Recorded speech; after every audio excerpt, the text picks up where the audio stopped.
Good morning students.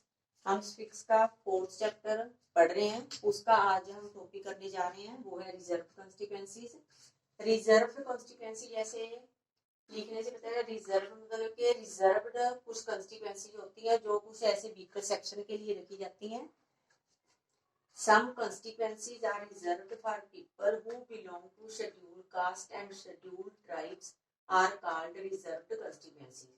कुछ constituencies reserve है उन लोगों के लिए जो बिलोंग है शेड्यूल्ड कास्ट या शेड्यूल्ड ट्राइब्स के जो लोग होते हैं उनके लिए वो कॉन्स्टिट्यूएंसी रिजर्व है। उन कॉन्स्टिट्यूएंसीज में एससी और एसटी इस कास्ट के जो लोग रिलेटेड है वही उन कॉन्स्टिट्यूएंसी से चुनाव लड़ सकते हैं। Our constitution entitle every citizen elect her his representative and to be elected as a representative. The Constitution's maker, however, were worried that in an open electoral competition, certain weaker section may not stand a good chance to get elected to the Lok Sabha and the state legislative assembly. जो हमारे समाज में weaker section है उनके लिए हमारे जो संविधान निर्माता थे वो भी काफी चिंतित थे, इसलिए हमारे संविधान के द्वारा इनके लिए कुछ रिजर्व कॉन्स्टिट्यूएंसी की व्यवस्था की।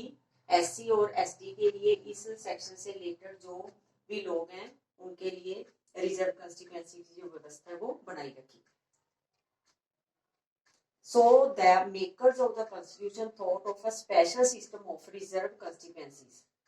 इसीलिए हमारे जो संविधान निर्माता थे उन्होंने एक स्पेशल सिस्टम रखा रिजर्व कॉन्स्टिट्यूएंसीज का फॉर वीकर सेक्शन, जो के समाज में सबसे वीकर सेक्शन है। जो some constituencies are reserved for people who belong to the scheduled caste and scheduled tribes.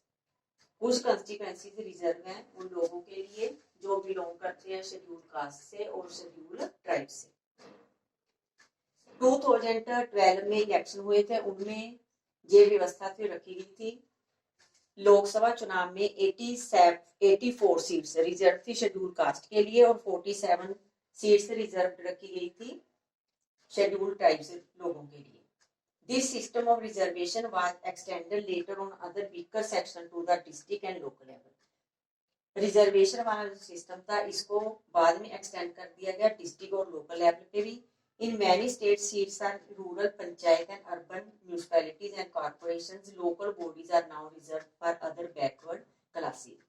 Other backward classes के लिए अब local level पे urban में municipalities और corporation में भी कुछ seats अब reserve रखी जाती हैं। 1/3 of the seats are reserved in rural and urban local bodies for women candidate. Women candidate के लिए भी 1/3 seats हैं वो reserve रखी जाती हैं rural और urban local bodies में।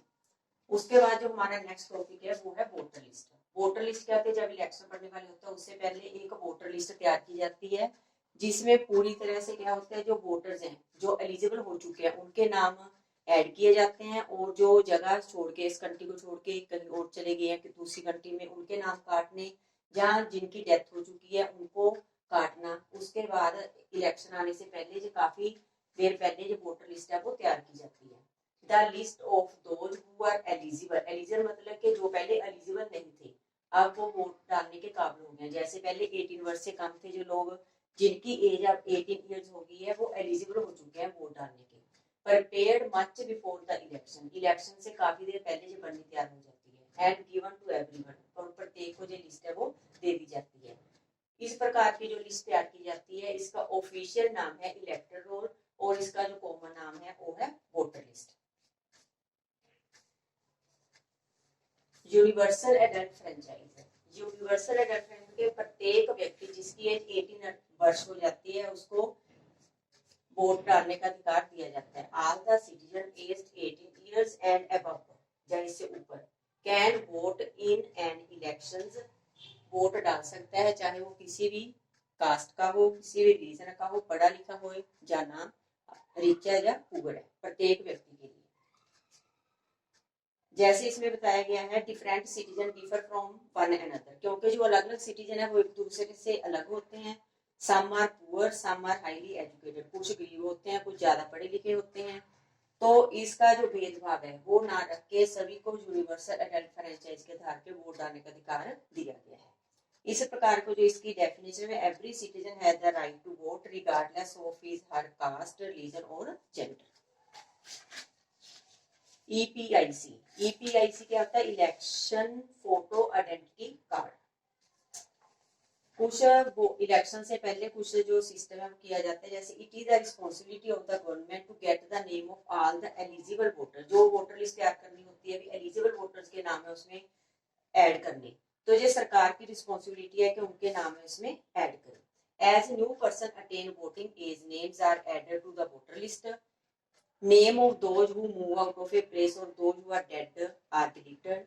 अ complete revision of the list takes place every 5 year.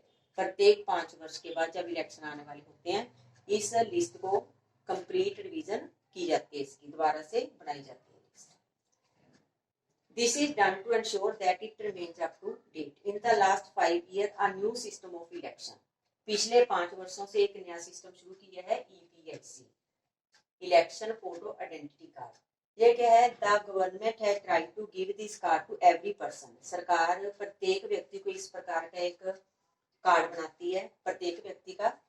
The voters are required to carry this card when they go out to vote. Voters को उस कार्ड को साथ में लेके जाना पड़ता है जब वो वोट डालने के लिए जाते हैं। So that no one can vote for someone else, ताकि उनकी जो वोट है कोई और व्यक्ति ना डाल सके। But the card is not yet compulsory for voting. For voting, the voters can show many other proofs of identity like ration card और ड्राइविंग लाइसेंस। अगर गलती से वो व्यक्ति घर पे एक कार्ड है जो ईपीआईसी घर पे भूल भी जाता है, तो इसकी जगह पे वो कहते हैं अपना कोई और प्रूफ है वो दिखा सकता है, चाहे राशन कार्ड दिखा सकता है, जहाँ ड्राइविंग लाइसेंस के जो फोटो कॉपी है वो उसको दिखा सकता है। उसके बाद जो हमारा नेक्स्ट टॉपिक है नॉमिनेशन ऑफ कैंडिडेट, वो नेक्स्ट वीडियो। Thank you.